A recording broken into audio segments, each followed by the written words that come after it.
So we used to say that a lot, getting ready to be ready to be ready to be ready. And now we'd just like to say, I'm ready. Because ready to be ready to be ready to be ready to be ready feeds your appetite to get to where you really want to go. We want you to just be as ready as you are and happy about how ready you are, because that's how your inner being feels. Your inner being feels really good about how ready you are, how ready you are, how ready you are. Where you are is just right. And you know why? Where you are is enough. You know why? Because you can't attract beyond where you are. So it's got to be enough. Do you get that?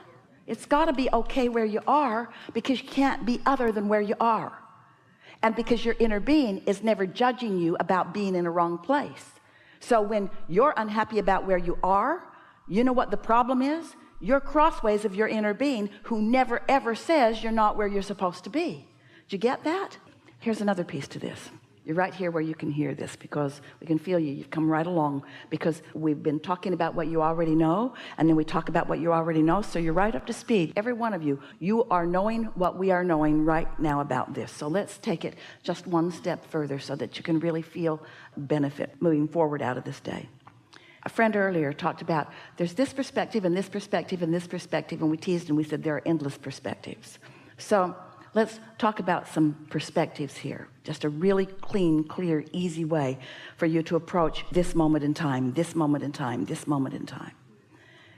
You can be observing or considering a condition or an outcome, like a person, a bank account number, the condition of your house or relationship. You can be considering that aspect of life. And it's logical to be in a physical human body with your senses that you would do that. You can also be considering your vibrational relationship with your inner being right now.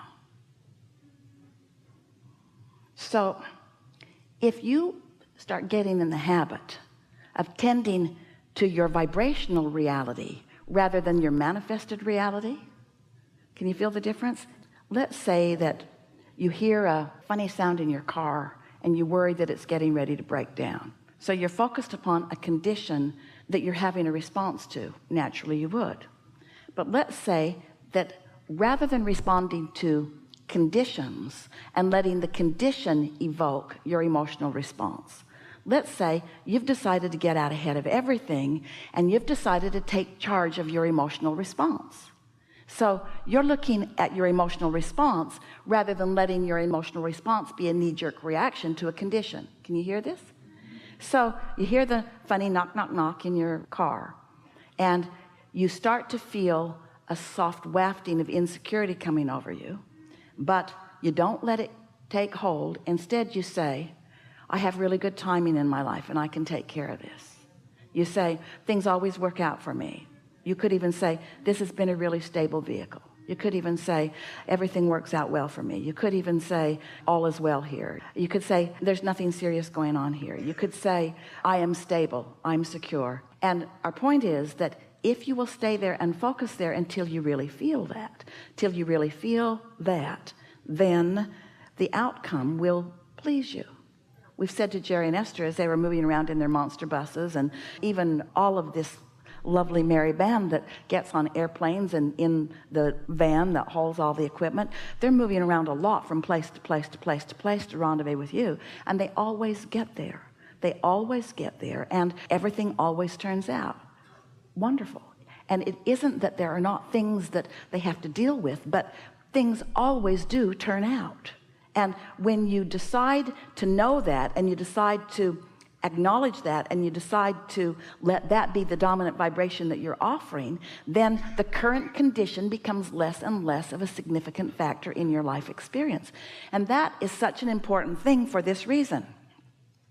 Do you know what the predominant culprit, which is a hindrance to you getting what you want, is?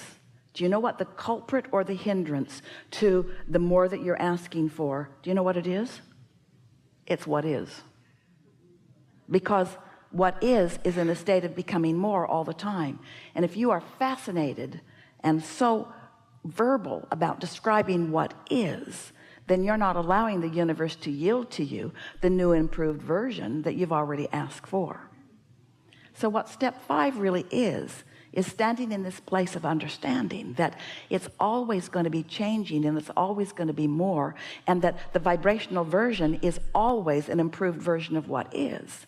And if you can not be so enamored with what is, and so verbal about what is, and so interested in getting everybody else to agree with you about what is, and you can be more emotional based, where you care about how you feel first and foremost, so that you're giving yourself and others the benefit of the doubt. So you're looking for the positive aspects in things. So you're reaching for the thought that feels better. What begins to happen is you just feel good and feel good and feel good and feel good and feel good and feel good and feel good and feel good and feel good and feel good, feel good and feel good. This can take a while, and feel good and feel good and feel good.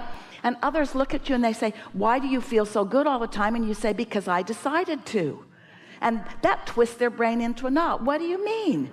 I've decided to feel good too, but something went wrong with my car and I had a fight with my lover, and you say, oh, I'm way past that. I don't let the details of my current life mess up where I'm going.